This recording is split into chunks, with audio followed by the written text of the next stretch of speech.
After I did 10, I was sent a script of a film called Arthur. I found the style hilarious, and very quickly I knew that I wanted to do it. I think they wanted actually Americans to play, or an American to play the role of Arthur, a taller American, but it didn't work out that way. I got the part, and John Gielgud was cast as Hobson, my butler. He was wonderful in the role, and he eventually got an Oscar. I think we were rather like two RAF pilots who just heard the siren, and we were scrambling out of our Spitfires, and we went up and did our job, you know? Hobson? Yeah? Do you know what I'm going to do? No, I don't. I'm going to take a bath. I'll alert the media.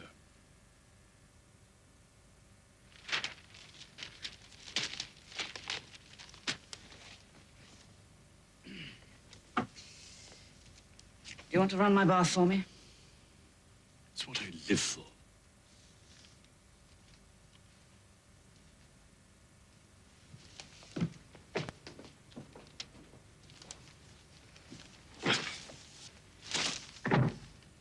Perhaps you'd like me to come in there and wash your dick for you, you little shit. Since Arthur, I've made about 10 films, but people greet me as Arthur all over the place. They expect me to be Arthur, which I never am. Arthur was a great role, a once-in-a-lifetime thing, and I'm very grateful for that.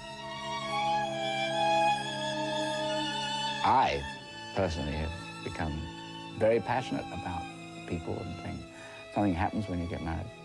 I've been married and divorced 3 times, but every time we have maintained a very civil, nice relationship. I suspect, even though the emotional price has been murderous, I would never say that I won't do all of this again, because I might well do it. The friendship that we have now actually wasn't immediate. I mean, it took some time to, I'm speaking of us separated and divorced now.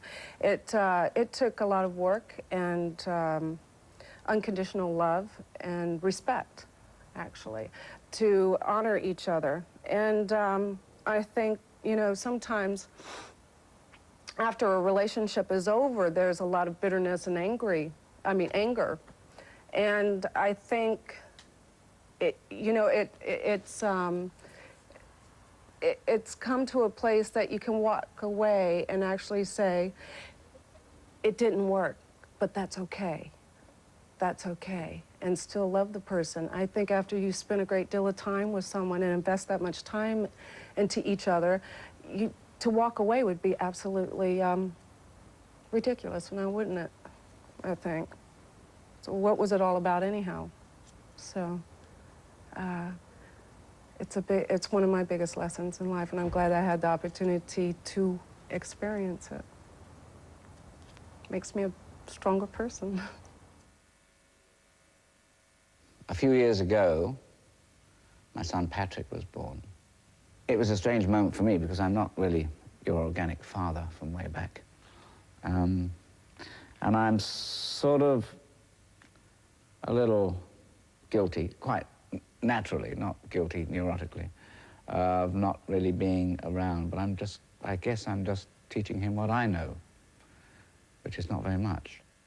Patrick lives with his mother in New York State, and so I don't see him as often as I would normally.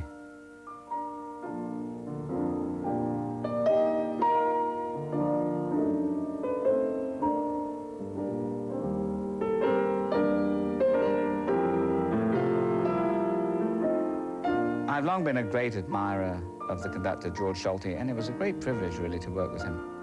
I was a bit nervous when we first met. And so they brought us together here. He came here first time, and it was very funny because he was very shy in the beginning. He was afraid of me, that I will eat him or I don't know what. And I was also shy because I was a big film star, and I saw him many times on the film. So we started rather, but very soon it became very easy.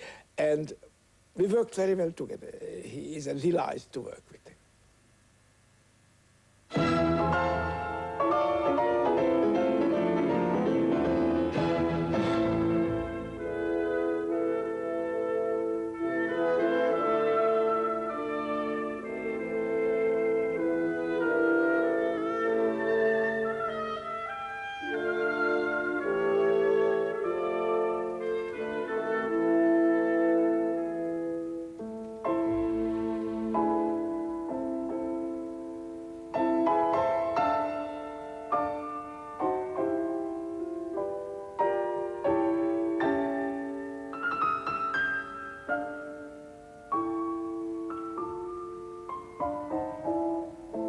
My future plans. Well, I have a television series here, which I'm doing, called Dudley, surprisingly.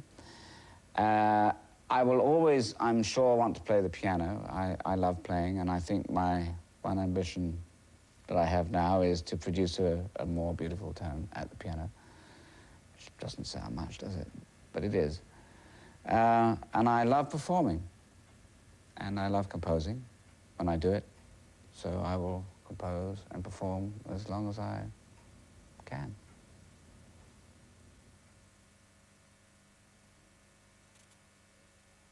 Now's the time to say goodbye. Now's the time to yield a sigh.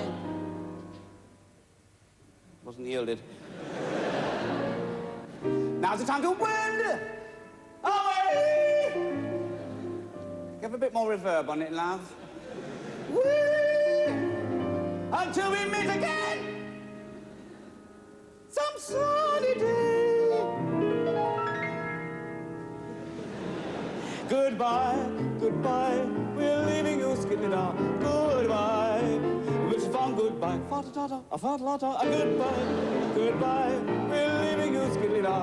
Goodbye, wish you fun, goodbye. Fa-da-da-da-da, la-da, la-da-da-da.